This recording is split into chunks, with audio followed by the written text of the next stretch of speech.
এগুলা জাস্ট আপনাদের সাথে আমি আমার লাস্ট 3-4 সপ্তাহ লাইভ এক্সপিরিয়েন্স আমি শেয়ার করতেছি। শুধু বাংলাদেশ থেকে ডকুমেন্ট বানাই দিব, কি ডকুমেন্ট লাগবে, অনেক কষ্ট করেন কেসের পিছনে, অনেক পয়সা খরচ করেন, কিন্তু এই ছোটখাটো জিনিসগুলা নিয়ে যদি আপনারা মিস্টেক করেন তাইলে বলেন আপনারা কিভাবে আপনাদের কেসগুলা আপনারা উইন করবেন। কল বা কমেন্টে যাচ্ছে, দেখি কি দেওয়া হচ্ছে। আহমেদ হাবিব, সালাম স্যার, আমার অ্যাসাইলাম হোম অফিসে রিফিউজ করেছে। আমার বাবা বলছিলাম কিডন্যাপ, ইন্টারপ্রেটার বলছে অ্যাবসকন্ডিং, আর ডকুমেন্টে লেখা ছিল অ্যাবসকন্ডিং। এখন কোর্ট এ কি প্রবলেম হবে? আমি ইউকেতে আছি 14 ইয়ার অ্যান্ড 6, তারপরে কি মান্থ। আমার জিসিএসসি অ্যান্ড কলেজ লন্ডনে কমপ্লিট করেছি। আমি 14 ইয়ার ইউকেতে আছি। 18 মান্থ এর লিগ্যাল পাইছিলাম, বয়স 18 হয়ে গেলে পাইনি, কোর্টেও রিফিউজ করেছে। কাইন্ডলি উত্তর দিবা তাজ। আর কি কোনো কোশ্চেন আছে? এই প্রবলেম হয়েছে জানি, কেস ফাইল মেক করছে, তিনি বলছেন প্রবলেম নাকি হবে না, আমাকে জানাবেন প্লিজ। তাহলে প্রশ্ন বুঝতে পেরেছেন? হ্যাঁ, আপনি তো আপনার একটা হিস্টোরিক অ্যাসাইলুম অ্যাপ্লিকেশন আছে, আপনার আন্ডারে ছিলেন এবং আপনি দেশের প্রবলেম, আপনার বাবার প্রবলেম দেখাইয়া করছেন। এখন কিডন্যাপ এন্ড অ্যাবসকন্ডিং এটা তো দুই জিনিস ভাই। এখন এটা ওরা পিক আপ করতে পারে, এবং ইন্টারপ্রিটেশনের যদি প্রবলেম থাকে আর ডকুমেন্টে যদি প্রবলেম থাকে বাংলাদেশ থেকে যেখানেও লেখা হয়েছে অ্যাবসকন্ডিং, এটা পিক আপ করলে তো হাবিব ভাই কেসটা ড্যামেজ হয়ে যাবে। এবং আপনার তো ভালো একটা হিউম্যান রাইটস গ্রাউন্ডও আছে, ওইটাও আপনি পারসিউ করেন। এবং আমি তো আপনার কেসের ব্যাকগ্রাউন্ড জানি না, কিন্তু আপনার প্রশ্নের ভিত্তিতে আমি আপনাকে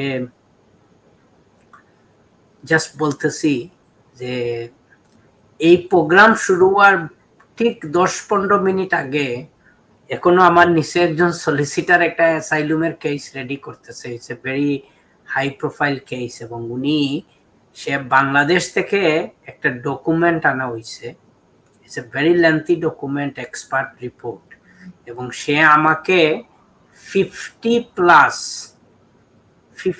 প্লাস মিস্টেক সে পিক আপ করে আমাকে দেখাইছে, বলে যে তাজ ভাই এই হচ্ছে ইস্যু। এখন এটা তো আমি না পড়ে দিয়ে দিলে তখন কি হইতো, তো আমি বলছি যে এটা কারেকশন করে ক্লায়েন্টকে দিয়ে বলো যে উনার এক্সপার্ট ওই ডকুমেন্ট গুলা ঠিকঠাক করে দেখে। ঠিক এমনি আপনারা কিন্তু প্রত্যেকটা ডকুমেন্ট প্লিজ আপনারা কনসিডার করতে হবে, আপনি দেখতে হবে। Specially you got to be extremely careful. এবং আপনাকে জাস্ট একটা উদাহরণ দেই, আমি এই রাশিদ ভাইরে বলছিলাম প্রোগ্রামের বিগিনিং এ, আমি হলিডেতে অনেক কেসে কিন্তু ড্রাফটিং এর কাজ করছি। তো একটা কেস আমার ছিল যেখানে ভাই রিফিউজ করার পরে আমার কাছে আসছেন, এবং উনি হোম অফিস পিক আপ করছে যে বিএনপির যে চিঠি দেওয়া হয়েছে ওখানে বাংলাদেশ ন্যাশনালিস্ট পার্টি, ওই ন্যাশনালিস্ট বানানটা ভুল, এবং এখানে সিলেট থেকে চিঠি ইস্যু করা হয়েছে, কিন্তু ওখানে দেওয়া হয়েছে বিএনপির নয়াপল্টন ঢাকার অ্যাড্রেস। তো ওই নয়াপল্টনে যে ঢাকার অ্যাড্রেস দেওয়া হয়েছে ওই অ্যাড্রেসটার মধ্যেও ভুল। এখন রে ভাই আপনি আমাকে বলেন যে এই দুইটা মিস্টেক নিয়ে এটা হোম অফিস পিক আপ করছে ওদের রিফিউজাল লেটারে, আমি কোর্টে গিয়ে জাজের কাছে কি জবাব দিব? আমি কি বলবো জাজকে? আপনারা বলেন।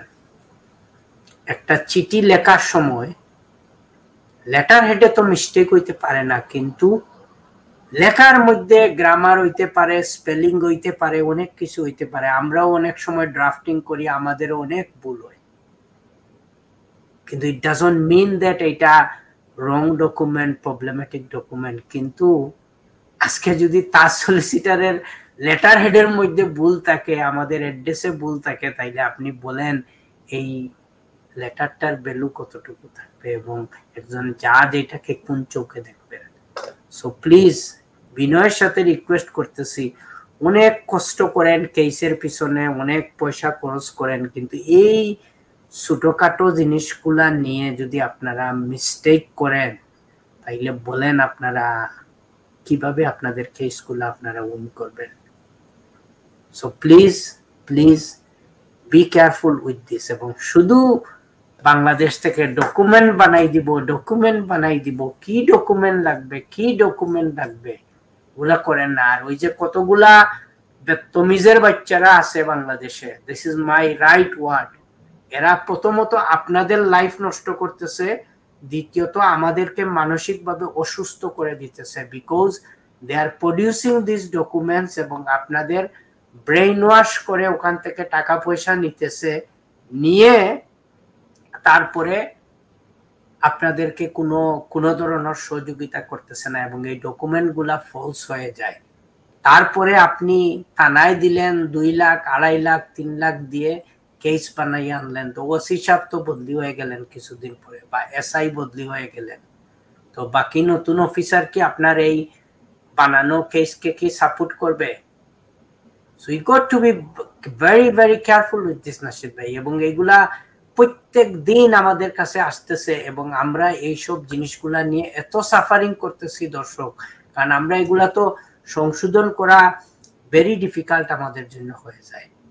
এবং এই আরেকটা রিফিউজাল লেটার আপনারা চাইলে আমি স্ক্রিনে দেখাই, ওই ভিজিট ভিসাকে মনে করে ওই ট্রাভেল এজেন্ট আর ওই সিলেটে ফুটপাতে বসে যে বিজনেস করে, ওরা মনে করে যে এগুলা ভিজিট ভিসা কিচ্ছু না, আমরা করে দিব, টাকা 10,000 20,000 দিয়ে দেও।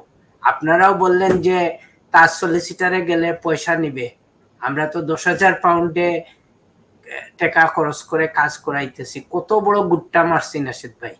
কিন্তু এই জাস্ট যেটা দেখছি নাশিদ ভাই, একটা ইমেইল অ্যাড্রেস ইউজ করা হয়েছে, এখন ডিসিশন আসে না, এখন হোম অফিস তাদের পুরা রেকর্ড পাঠাইছে, সব পাঠাইছে, এই ইমেইল অ্যাড্রেসে এই এজেন্টকে ইউজ করা হয়েছে সিলেটে, আমরা এখানে রিপ্লাই দিছি, এত তারিখ দিছি, এই ডিসিশন দিছি, ওরা তো কোনো রেসপন্স করে নাই, বা তোমার ক্লায়েন্ট কোনো রেসপন্স করে নাই, so why you are complaining against আস।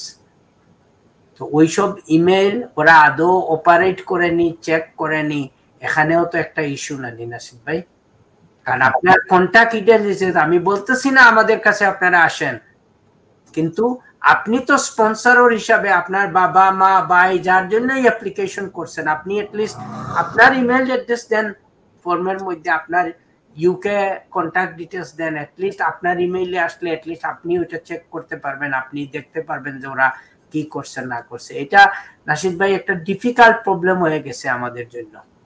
আমি জানি অনেকে এই জিনিসগুলা পছন্দ করবেন না, কিন্তু আপনাদের ভালোর জন্য বলতেছি, এগুলা আপনারা একটু দেখেন। আজকে একটা সেটেলমেন্টের কেস দেখেন নাশিদ ভাই, এগুলা জাস্ট আপনাদের সাথে আমি আমার লাস্ট 3-4 সপ্তাহ লাইভ এক্সপিরিয়েন্স আমি শেয়ার করতেছি, যে আপনারা একটা সেটেলমেন্টের অ্যাপ্লিকেশন করেন, এটার সাথে হাজবেন্ড আছে, 2-3টা বাচ্চা আছে, একটা সেটেলমেন্ট অ্যাপ্লিকেশনের ফি কত টাকা নাশিদ ভাই? এনএইচএস লাগাইয়া কত পয়সা? 3 মাস পরে দেখা গেছে ওই এমপ্লয়ার তার কোম্পানি বন্ধ করে দিছে, আনাইলে দেখা গেছে সে ট্যাক্স দেয় নাই, তখন ওই মহিলাটা কি করবে নাশিদ ভাই? ওর ফ্যামিলি মেম্বার কি করবে? ও আমাদের তো ওইটা হয়ে গেছে। এবং এগুলা সব টাকা পয়সার খেলা। আমি জানি যে এই লাইভ প্রোগ্রামে এগুলা বলা ঠিক না, কিন্তু আপনারা এই যে কাজ দেখান, এই দেখানির কনসিকুয়েন্সটা হচ্ছে এইগুলা। এবং দিনে দুপুরে আপনার নিজের ওন কমিউনিটির মানুষ, আপনার রিলেটিভ, আপনার ক্লোজ ফ্রেন্ড আপনার সাথে চুরি ডাকাতি করতেছে নাশিদ ভাই। এটা তো ব্রড ডে লাইটে আমি ডাকাতি বলবো নাশিদ ভাই, কারণ সে যে টাকা নিতেছে, যে কমিটমেন্টে ঢুকতেছে, সে জানে তার বিজনেসের অবস্থা, সে জানে যে 2-3 মাস পরে তার ব্যবসা বিক্রি করে দিবে। ভাই কেন এই হারামের পয়সাটা নিতেছো এবং এই লোকটারে হেল্প করার একটা কমিটমেন্ট দিতেছো? তাদের কাছে হারাম হারাম হালাল নেই তাজ ভাই, তাদের কাছে টাকা টাকা টাকা।